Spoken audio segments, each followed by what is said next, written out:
guys! Welcome back to the vlog. It's me again, Ron. And for this video, it's gonna be more exciting. It's gonna be more fun because I'm gonna bring you the top 10 tourist destination here in Palawan. Let's start!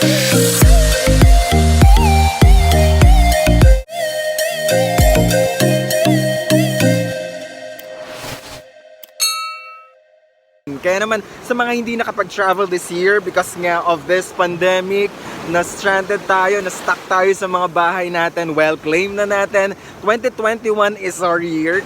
Mag-ready na tayo, humanda na tayo because yes, eto na po, dadaling ko sa inyo ang top 10 to top 1 tourist destination here in Palawan. So without further ado, let's begin with number 10. Number 10. You must try Iwahig Firefly Watching. Iwahig Firefly Watching Area is a famous evening riverboat cruise in Puerto, Princesa. They let tourists view flickering insects, also known as fireflies or lightning bugs. This educational firefly watching activity is one of the community-based sustainable tourism initiatives and eco-tours of the city. It started in 2007 and now being managed by the locals of Barangay Iwahig. This tourist attraction is among the bucket list of the tourists as it also gives them a chance to have a close encounter with fireflies. The watching site, which is around 45 minutes away from the city proper, opens at 6 p.m. as the fireflies usually come out in the evening. Fireflies live in the mangroves and trees situated along the banks and Iwahig rivers. They typically thrive in pollution and noise-free areas. Using flash photography during the tour is, however, discouraged as they may disturb the fireflies which are inhabiting the area. Number 9 on the list, go island hopping in Hondu Bay. Hondu Bay is one of the first tourist spots in Palawan to have made mark on the tourist map with its beautiful beaches and strategic location. With a pier that's accessible from anywhere in the capital within 30 minutes, Hondu Bay tours allow travelers the ease of uncovering 3 gorgeous sandbars: Luli Island, Cory Island, and Starfish Island. Cory Island is named after the cory shells within the area. Aside from swimming and longing, it's the perfect place to enjoy a sumptuous picnic-style dinner. Luli Island, on the other hand, got its name derived from its unique sandbar. It disappears during the high tide, while it reappears during low tide. Cottages can be rented throughout the bay, and snorkel equipment rentals are also available. Lastly, Starfish Island is named as such because of the abundant number of starfish found within its powdery white sand. Go swim and snorkel when you try a Hondu Bay island hopping tour. Number 8. Immerse in a historical tour in Culion. The world's largest leper colony in 1990s, Kolyon is a town that well suited for people wanting to try heritage tours. Cut off from the rest of the world, its former inhabitants, including Spanish priests and caregivers, lived among themselves and were isolated until it was declared leprosy-free in 2006. Remnants of the Spanish-era settlement remain intact until today, including nursery for children, a sanatorium, a male dormitory, and several plazas. The best way to cap off your day is by taking the 333 steps up to the Aguilas viewpoint, which overlooks the municipality and the other islands in Calamianes. It's a unique tourist spot included in the Palawan Island Hopping Tour that deserves at least a place in your road.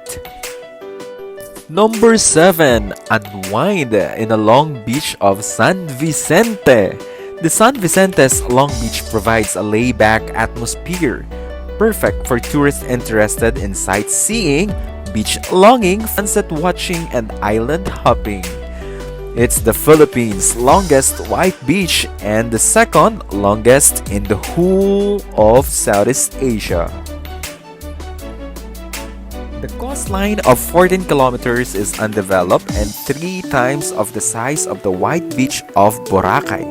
It's 40 kilometers from Port Barton, another primary destination in San Vicente. Long Beach houses some front beach and non-beach accommodation for those who want to direct access to various parts of the 14.7-kilometer wide sand beach. Booking a location here is perfect. Long Beach includes different barangays that serves as jumping points for public transport such as New Agutaya, San Isidro, and Alimanguan. There are also a lot of restaurants available here, serving both local and international cuisines. If you want to explore the longest white beach in the Philippines, pack your stuff and visit this tourist destination in San Vicente. Number 6 on the list, enjoy a day at Calauit Safari Park. Housing thousands of endangered and endemic species, Calauit Safari Park remains to be the Philippines' only game reserve and wildlife sanctuary. Its residence species includes African animals that were transported from Kenya in 1976, including the reticulated giraffe and the world's most endangered zebra species, the Gravy's zebra.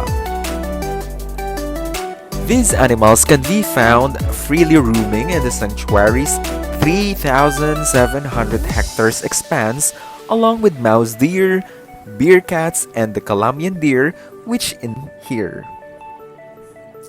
Visitors are also participating in Calauit Safari Park tour are allowed to do guided feeding to giraffe while on foot, providing a thrilling experience that at par with Kenyan safaris. The safari park has the porcupine and the binturong or bear cat of the Philippines. There's also a bearded pig of Palawan, one of the country's endemic 4 wild pig species. The Philippine freshwater crocodile is also being taken care of here. Under the Philippine Red List of Threatened Wildlife, all are endangered species. Number 5. Discover Port Barton. Port Barton is lovely, calm, and quiet. It's only 2 to 3 hours away from Puerto Princesa City, and there are fewer people here compared to its province's most famous neighbors. Joining a Port Barton day tour is worth it, as the town offers numerous tourist spots perfect for any travelers. Situated 1 to 2 hours by the land from Poblacion, this peaceful coastal town is an accessible location for international travelers. You can go here or choose to remain for a few evenings. More restaurants and bars are available here compared to Long Beach and Poblacion.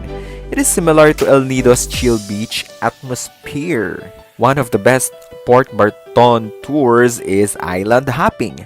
You can explore nearby islands such as Starfish Island, Exotic Island, and German Island. It's no wonder most tourists keeps coming back to this beautiful destination.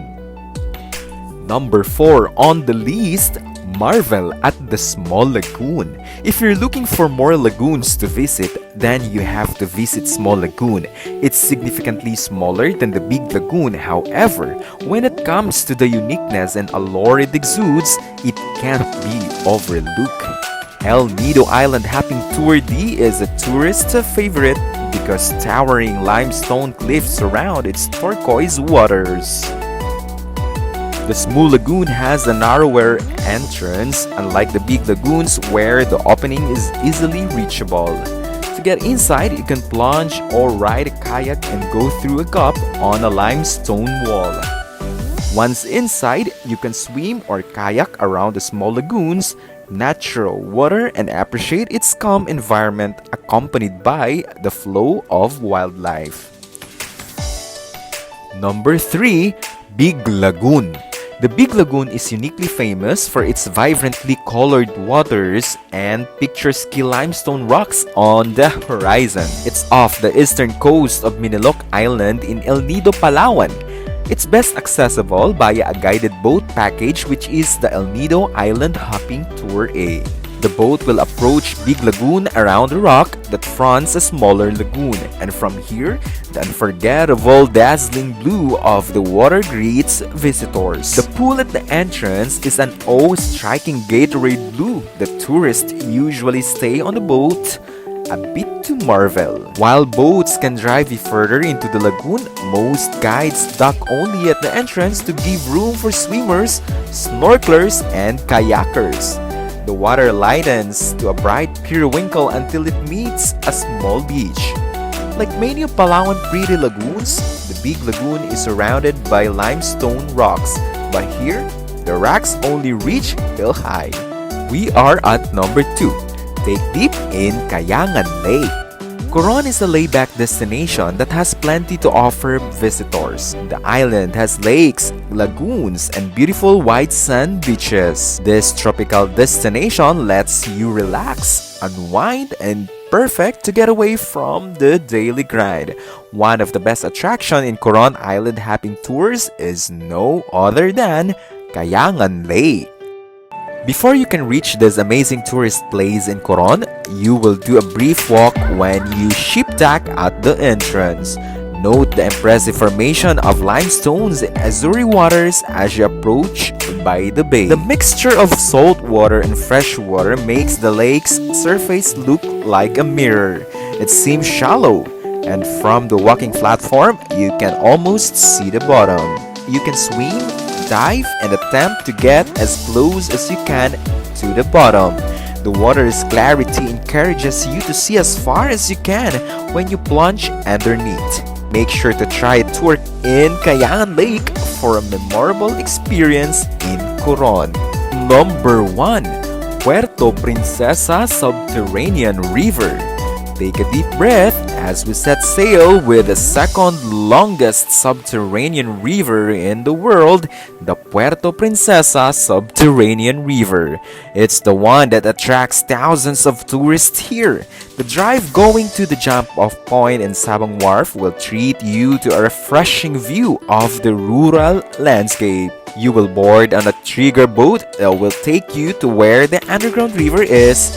After disembarking, there is a brief trek through a forested nature trail and wooden pathways until you reach the cave openings where paddle boats going inside the cave are docked. Nature lovers will enjoy the experience of paddling through the cave system. Prepare to see the stalactites and stalagmites of various shapes and sizes when you join an underground river tour. The ride will take you through a portion of 8.2 kilometers subterranean river that runs under the protective cave, giving you plenty of times to marvel at the rock formations that you'll pass by.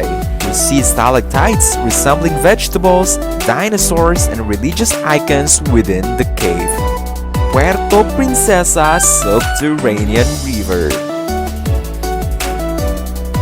Hey guys, so I hope you enjoyed the video. If you like, give me a thumbs up, and of course don't forget to subscribe. See you on my next video.